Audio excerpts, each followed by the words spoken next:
I'm not worked up enough already. Hey guys, what's up? It's Haley. Welcome back to my channel, and I am freaking out already. So today I'm going to tell you guys some of my ghost stories, and I'm home alone because of course I am. Me with thinking things through. I checked in with you guys on Instagram last night just to make sure that this is the kind of video you guys would be interested in watching, and you guys freaked out. You were so excited. It was actually really cute. So that's what we're going to be doing. We're going to be telling ghost stories home alone. It's going to be great.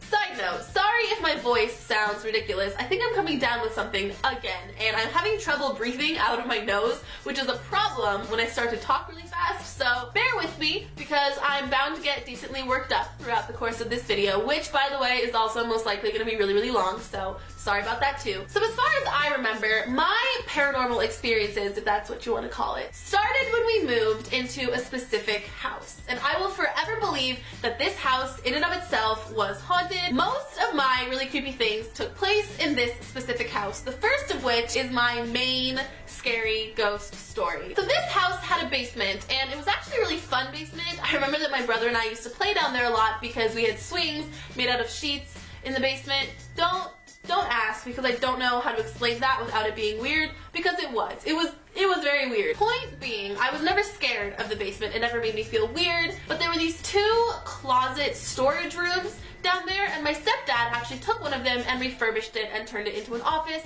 So there was a computer, there was a desk, there was a chair. It looked really nice, and I was down there on the computer doing something for school, and I hear this dog barking. At the time, keep in mind, we actually have a dog. We have a huge German Shepherd. He's absolutely stunning. His name is Wellstone, and I loved that dog more than anything. But my stepdad had just left on a dog walk with my dog. So my dog's not in the house. This barking though is really loud. Like as if there was a dog not only in the house but in the basement, very, very nearby. All of a sudden, I feel this rush of cold air hit me from the back.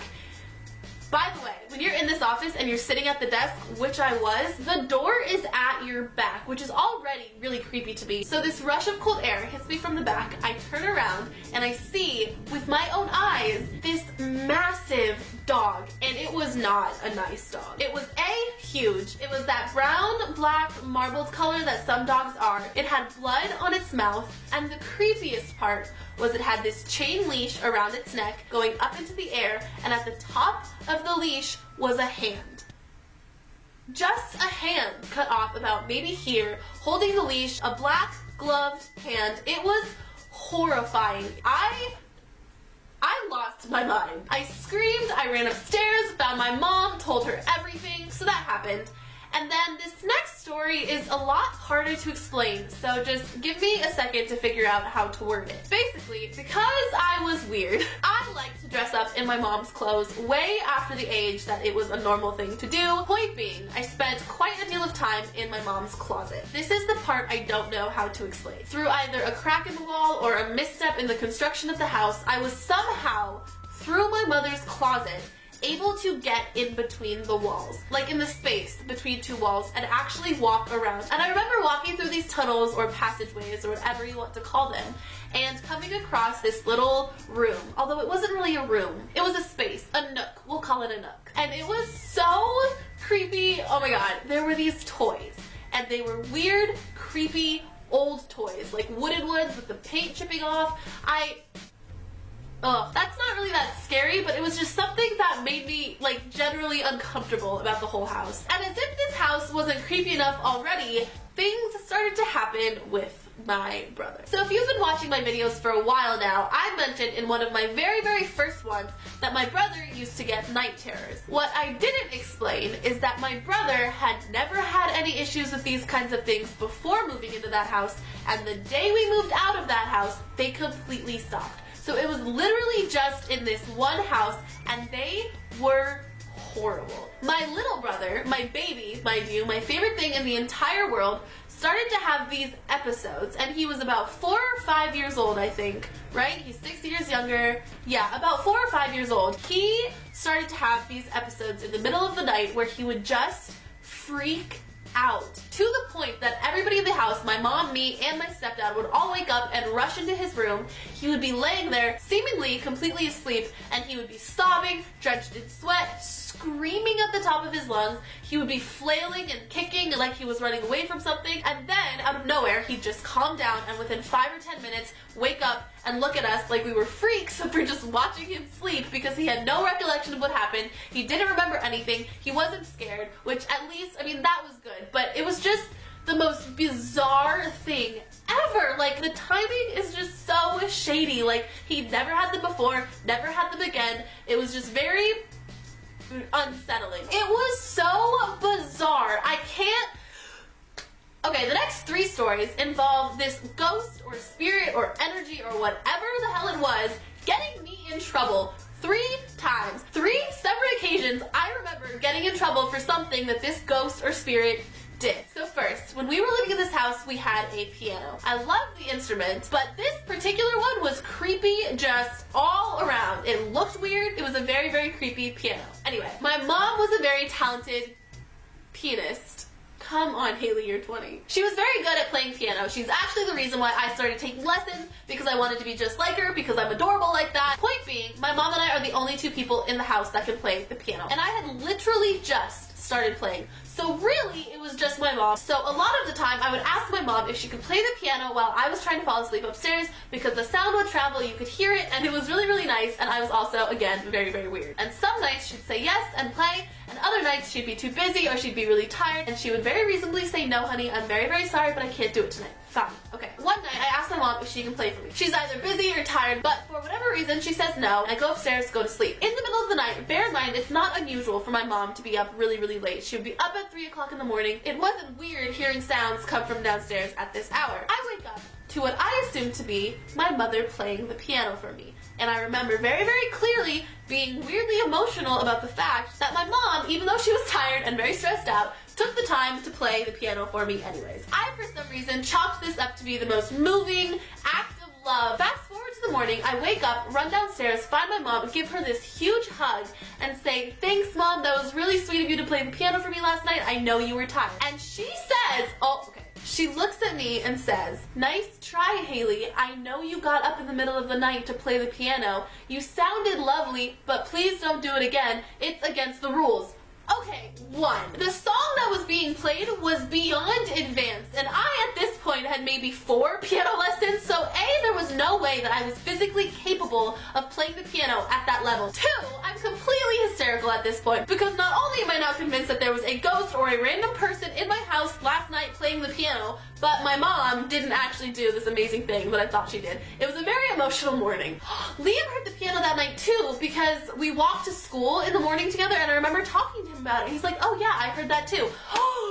Okay, so I'm not crazy, I promise. So the next story involves this music box. Now, my mom's mom passed away when she was really young, and she left her this beautiful, beautiful music box, and it had Mona Lisa on the lid. It was my favorite thing in the entire world, and I was not allowed to touch it, because obviously it's very old, very sentimental, very fragile, and you don't want your clumsy child running around with it. Fair enough. So, I wake up one morning, and my mom is really, really upset, because she heard the music box playing that night. First of all, my mom used to sleep with earplugs in, because my stepdad used to snore a lot. Second of all, I personally am a really light sleeper, so if it was loud enough for her to hear it with her earplugs in, there's no way that I shouldn't have heard it, but that aside, she heard the music box in the middle of the night, came downstairs in the morning and found the lid of the music box with the Mona Lisa on it way on the other side of the room where it was not supposed to be. That just gave me goosebumps, because I remember like what it...